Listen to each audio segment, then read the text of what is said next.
well, you phoned me while I was at dodgeball, and Alex, I did, yeah, actually, said, yeah. And said, Which was do funny. you want to make something? And we'll give you some money. Yeah, so basically what happened is, as you can imagine, it takes quite a lot. So our full...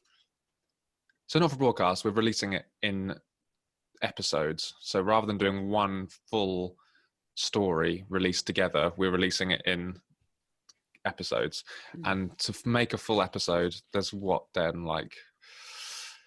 it's many hours of footage basically in each episode, which is a lot of writing, producing, lots of actors, lots of post-production, lots of gameplay programming to then turn all of those hours of footage into a game with different mechanics and different artwork that all needs to all work together. So that takes many, many months. Now, the problem is that lots of our audience, it's not a problem, but they're super keen and they love the game and they really want more of it. And we want to keep delivering a regular feed of content and a regular amount of stuff for them to play. So the problem we had in our heads was we want to release something regularly. We don't want people to have to wait for months and months and months at a time between drops of their favorite, of a game that they like. So what we wanted to do was like, how can we do that because it takes that amount of time to make it. And so the solution we came up with was getting someone that we trust. George Vere. Yeah. Okay, see, I was going to say something nice then, but you okay, just no, go on. Say something nice.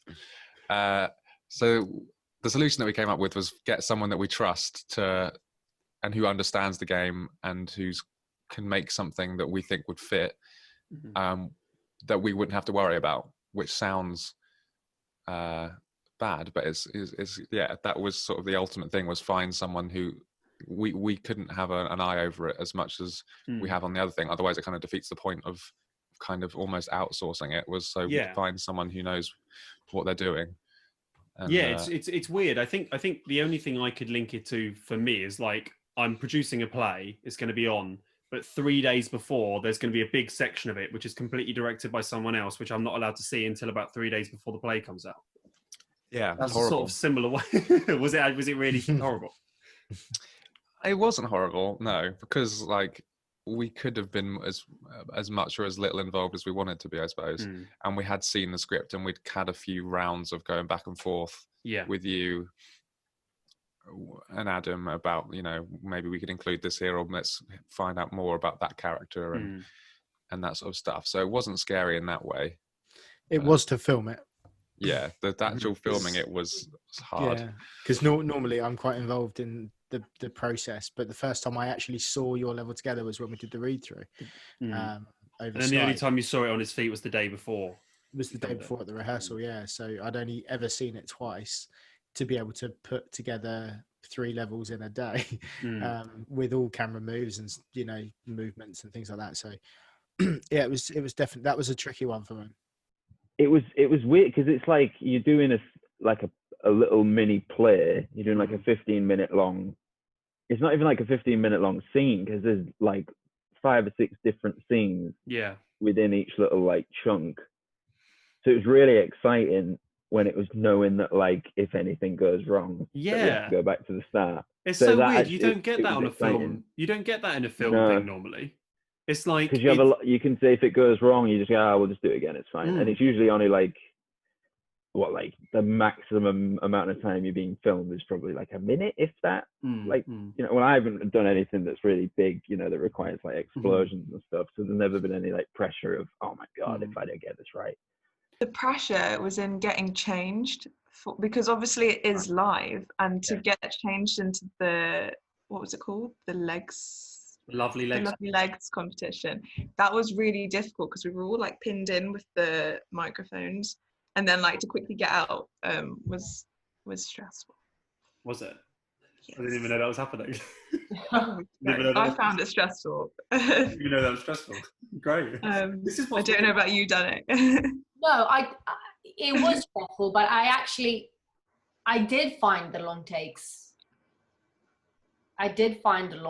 Stressful, and because although it felt like a theatre, at the same time it wasn't, because at theatre, if you mess up a line or if something goes wrong, you continue, the show stops, ends and then you do it again tomorrow. Like no one lingers at a mistake that you've done. Whereas when you know that you have to do it again because of you, it's like, it's sort of like an extra little weight that you obviously forget after a while. But I think there's always a bit there, like before your line, you're like, oh, my line is coming up. Again, that actor's technical mind that's always half active. They're like, oh, just don't mess it up. Just don't mess it up. It's just a line. Don't mess it up. Yeah, see, I'm probably not like a proper actor in that sense, because I am not in any way in character when I'm doing something. I'm just thinking about what I've got to say next and what stupid face I've got to pull and stuff. Because I've always really struggled, even though like I went to drama school and stuff, I've always struggled with like being in a character and not just basically saying the lines, just like saying them. And I remember once the director was like, you have to like really try and be in character for this. And so I was trying, but the whole time I was just thinking about trying to be in character. So maybe I just got like a natural actor. He didn't really come across that way for Graham Bannon, at least from what I've seen. It was actually very realistic. Thank you, but I think if you look really closely, it's basically just me doing a slightly different voice. Maybe that's why that is. I found it very easy because everyone gelled together to do whatever they were asked. Nobody said, oh, I don't want to do this, or, so everyone working like a big team. So it was really nice, yeah. Which is good, because some people were asked to do very stupid things, like dress up in monkey costumes, and so it was. Yes, I really admire him. He was so committed, and he's the one who worked the hardest. Definitely, I remember how much he was sweating. That's right. Yeah. How did you find it different compared to other film stuff you've done? The other one, I mean, in this one, I was more involved in everything, In other one, you just go say your line and just disappear. But in this one, I really felt like part of the team. I remember really having fun kind of feeling out how everything would fit together, from rehearsing at home to seeing the different actors for the first time, and kind of the slightly improv-ish tone of finding the comedy between each other. And I also remember the monkey outfit. Yeah, that's a big one, isn't it? The mask grafted to my skin. Well, I feel like that's got to be the first like bit of it. How was it to wear that thing? Difficult, but in fairness, you and the crew were all very accommodating. Well, that's sort of the least we could do, really. Yeah, so that was appreciated. It was hard to gauge how much kind of internally translates externally, particularly in the face. But also how much to move, to not move, and trying to keep the animal movements in a practical context, in the context of what has to happen in the script. So yeah, it was a challenge, but nicely doable, and didn't pass out or anything, so very happy. But that's if that's the best case scenario, that the actor doesn't pass out, then I think in costume work it certainly comes close. There was the magic, which was a bit of a tricky one for us, because obviously that's using the mechanic of, from certain angles it's safe and other cameras it's not. So that was a nice challenge. And yeah, I mean, just in general, the having it run so low, because obviously it's like a 14 minute, I think, some of them. No, that's the shortest one. It's like 18 minutes. Yeah. So for it running that length, and for us not to make a slip up on the camera, because we're used to doing long takes of 10, 12 minutes. But to have sort of those longer takes is quite high pressure. But in terms, I mean, we made it work. And, we were quite lucky that there were three kind of distinct areas where you had the right-hand side of the stage, left-hand side of the stage, and Graham Bannon. So that was kind of made up our three cameras. And then it was just deviating from that, from occasional things we wanted to pick up. You remind me that, I think the only technical thing for me would be, of course, operate the machine-ish thing. And for that part be pressure, but once I work out how to do with it, what's the time to change it, I think it's fine. It's just one tiny thing for me anyway. No, definitely. I think you definitely did it like really well. It would have all fallen apart if it had gone wrong. So you did really well in that. Thank you. How did you find doing all the the technical things like the magic trick and the? Was it hard or? No, it was easy. You know? It was easy. There was hardly any skill involved in doing the house. That's always good. I think it was a bit of nerves and a bit of technical stuff. Yeah. When we did the first one, and then it was like right, let's go. It's lunch, and I remember thinking, fucking hell, we've got to do 4 15-minute long takes of different scenes. And we have to nail it in one, and we have dancing. We have a chimp. We have a unicycle and stuff. Don't forget, it wasn't a chimp. It wasn't a chimp. Sorry, Fergus. Sorry if you're watching. It was just so convincing. But it was fun. Also, you know, it's a wonderful, fun thing to be able to say afterwards. And you know, probably a lot less scary than getting an actual monkey. Oh God, yeah. I toyed with that though. But I think it would have been the whole budget. Yeah. But I did toy with it. I was like, oh, it would be brilliant. But I think for a quick glance, people, you know, first quick glance, people might be convinced, and then they will probably start to think, especially if they see the bottom of the shoes, which we realised at the end. The little plimsolls, yeah. But I did find very interesting the addressing the camera. It was sort of like a mockumentary, if you were actually in a technically in filming terms.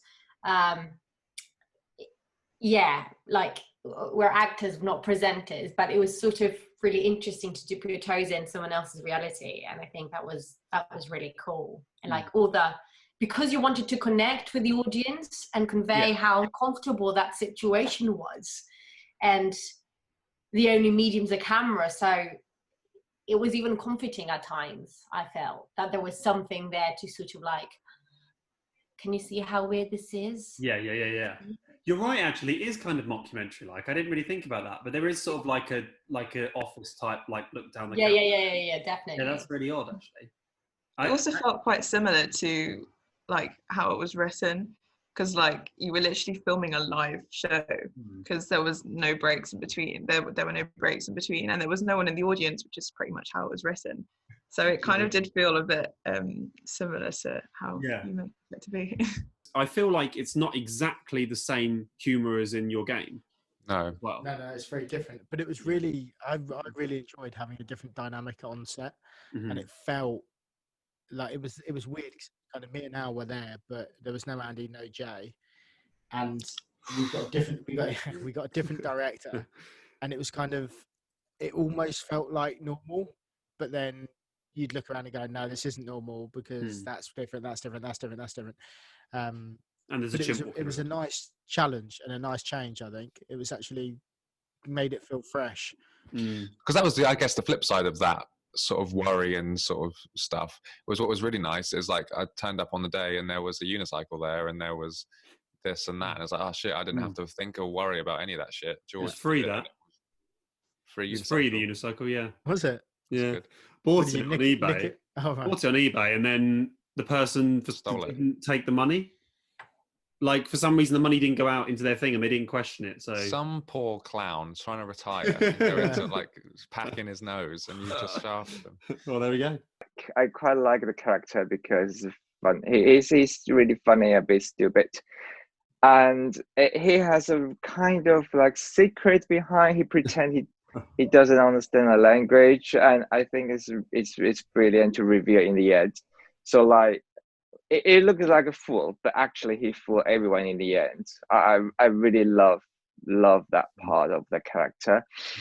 And when I played that character, I think I'm really relaxed to do what I really want to do. I just play around. I don't really work on that character. I just play around what I really want to do. So I quite enjoy it, and the good thing is I don't have to remember any lines. Just one. Like James is very much the straight man to your character and a lot of the other madness. And I very rarely ever play the straight man role. Usually I play an eccentric crazy person in most things. Okay. Either crying my eyes out or running around like a mad person. So it was fun and it took me a little bit of control to not like ad lib or slip in things to keep myself disciplined. But it was a nice contrast. So it was, and playing off you and the girls and stuff, it was a lot of fun. There was a very good energy. Yeah. No, I think it's true. I always thought that James was the audience's eye into it, like the guy, the person who is saying this is rubbish, this is ridiculous, and I don't want to do this, and everyone else is sort of playing along or is sort of thriving on it, like Mark, Silcox, Raj. I mean, it was amazing. So I suppose back to Peter again. So to prepare for it, you just watched loads of the. I watched as many of the clips as I could. And then did you try and imitate him, or how did you work that out? A little bit when he starts losing it at the end, because we were talking on the day about the cadence of the way he says like his catchphrase. Yeah. Which is, what was it People again? call you a stingy cunt, that one. People, I don't know if I could swear, but people call you a stingy cunt. Oh no, like my old mum used to say. Oh yeah, as my old mum used to say. My old mum used to say. Yeah, that's it. And I don't know where he is from in the north, and I was like, I think if I like try and do an impression of him from the start, everyone will be like, he's playing Peter. Yeah, people who will be in the know about it. I don't think Roger's Northern. Yeah, I don't think the actor's Northern. No. God, that guy is like a genius. I don't think he is. He's so good. Yeah. So good. How did you find it, George? Because obviously there's certain... you do write very differently to Jay and I, even the stuff that is in there. But there's obviously like a lot of stylistic things that we do that you've almost had to emulate. Like we always have place names that are, you know, kind of descriptive of what they are. Like you use Jamstable in yours in a really lovely way. Like what was it like sort of almost emulating an existing style? Yeah, well, I sort of purposely didn't try to do that too much because, to be honest, I thought they had a chance for the viewer to see something a little bit different. Because I was like, we're never going to fully write an episode like you guys have. Like it would never be exactly the same. So I was like, while I was aware of it, obviously like the world and stuff and sort of the way it was going to work, I think the mechanics actually led more to like the writing of it, like, and probably links it more to the game in that, you know, every so often there's got to be a bit where something happens, they've got to cut stuff together. But in terms of the like tone of it, I think it really helped that I would send a few things over to you guys and be like, oh, yeah. And then I suppose Peter's the other link. Like, so I think actually the very first script that we looked through together had lots of like deliberate holes in it where you'd put like insert city name here or like together we filled that was a really nice way of doing it. That we kind of, you did the sort of meat and then we kind of just added the little details at the end or offered you suggestions to like to make it better squeeze into the world. And obviously there was like there was a whole load of things as well that we didn't know about going in, like that are like world things that, you know, I've played the game a few times, but I obviously don't know. No one knows the history of the world. Like when I accidentally said something about Scottish people in one of the things, and you were like, "We're gonna have to do it again because Scotland doesn't exist." So I was like, "Oh right, yeah, that obviously makes sense." We've had that quite often, and also you're also battling against, especially with your level, 50s technology, phrasing, terminology. Like we've already come across a few moments where we've had to add that faded film in because we've gone, oh, that doesn't exist in the 50s. Oh right, okay, interesting. Like auto cue and stuff. Yeah, it's like like auto, a thing that doesn't exactly. Interesting. So you know, there's phrases and moments that you're also having to think of the decade that you're working in. And like, but that real world, that's hit us a few times of like actors that have come in and they try and ad-lib to get themselves, because obviously they're single continuous takes. You don't want to fuck it up at minute 17. But if you're minute 17 in and you ad-lib with Boris Johnson, it doesn't exist. Therefore, you've got to go back to the top and start again. Yeah. But no, it's that's kind of a confusing because I remember thinking early on it'd be really funny to have Graham singing a song that was like too high for him, a bit Alan Partridgey. Yeah. And I thought it'd be funny that it was memory from Cats, and I was like, hold on, but Cats probably doesn't exist. Cats doesn't exist. Yeah. And even if we could get round it, I think it would feel super out of place. Something Definitely. like that. That's the thing, yeah. Music, a lot of like cultural references, and basically no cultural references after about 1900 exist. So like Shakespeare exists, and like Julius Caesar, but Hitler doesn't. Winston Churchill doesn't. Like anything but there might be pop culture. There might be an alternate version of them. Yeah, an equivalent of. Yeah. Did you get attached to Rishik? Did you get emotionally attached to Rishik? I was a little bit, yeah. Because I've still got him in a box in my room, and I don't know what to do with him. I can't bring myself to throw him away. No. If the game does really well, I might. You'll keep it. If the game does really well, I might try and auction it or something. Why should people buy this game if they're umming and ahhing? Because it is the best FMV game out there that you would have ever played. And it's on target to be the world record holding game for the most amount of video in a video game ever. Wow. And it's still in early access? Yeah. Whoa, that's so cool. Well, you heard it here first, her story. It's not best FMV, which is a brilliant game, by the way. Yeah, quickly get that in. They've got BAFTAs. They don't need they don't need anyone to tell them that. They might have BAFTAs, but they don't have the most video in a game ever or whatever. Exactly. They just have better. It's a small amount of better video. I just hope that people enjoy it, and I hope that people have such a like loads of fun with it as we did. It's out now. It's as an update. If you haven't played it yet, you're in for a treat.